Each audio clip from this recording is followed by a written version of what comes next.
10 സംഖ്യകളുടെ ശരാശരി കണക്കാക്കുമ്പോൾ ഒരു കുട്ടി 32 എന്നതിനു പകരം 23 എന്നെഴുതി ക്രിയ ചെയ്തപ്പോൾ 26.5 എന്ന് കിട്ടി. യഥാർത്ഥ ശരാശരി കാണുക. അപ്പോൾ ഇവിടെ എത്ര സംഖ്യകളുണ്ട്?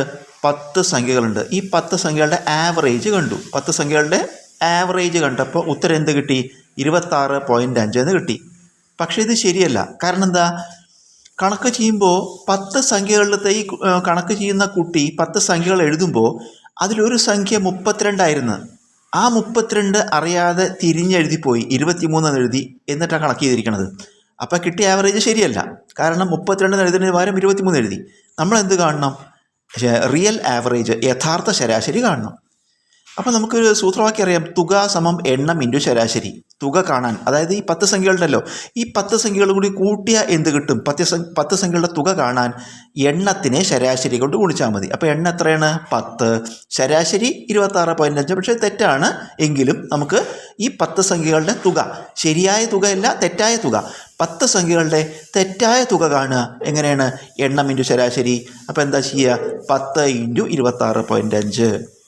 അപ്പോൾ നമുക്ക് 10 ഇൻറ്റു 26.5, 10 സംഖ്യകളുടെ തെറ്റായ തുക കിട്ടി.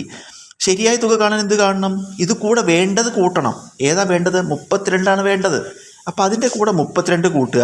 എന്നിട്ട് ആവശ്യമില്ലാത്തത് കുറച്ച് കളയണം. ഏത് ആവശ്യമില്ലാത്തത്? 23 എന്ന് 32 എഴുതുന്നതിന് പകരം 23 എഴുതിയിരിക്കുകയാണ്. അപ്പോൾ 32 വേണ്ടത്. അത് കൂട്ടി. 23 ശരിയല്ല, 23 ഒഴിവാക്കണം. അതുകൊണ്ട് 23 കുറച്ചു. ഇപ്പം എന്തായി? 10 സംഖ്യകളുടെ യഥാർത്ഥ തുക കിട്ടി. അപ്പോൾ 10 സംഖ്യകളുടെ തെറ്റായ തുകയാണ് ഇത്.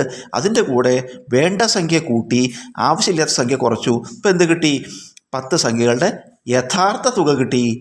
എന്താ കാണേണ്ടത്? യഥാർത്ഥ ശരാശരി. ശരാശരി എങ്ങനെ കാണുക? തുക ബൈ എണ്ണം. അപ്പോൾ യഥാർത്ഥ തുക എത്ര? ഇതാണ് യഥാർത്ഥ തുക.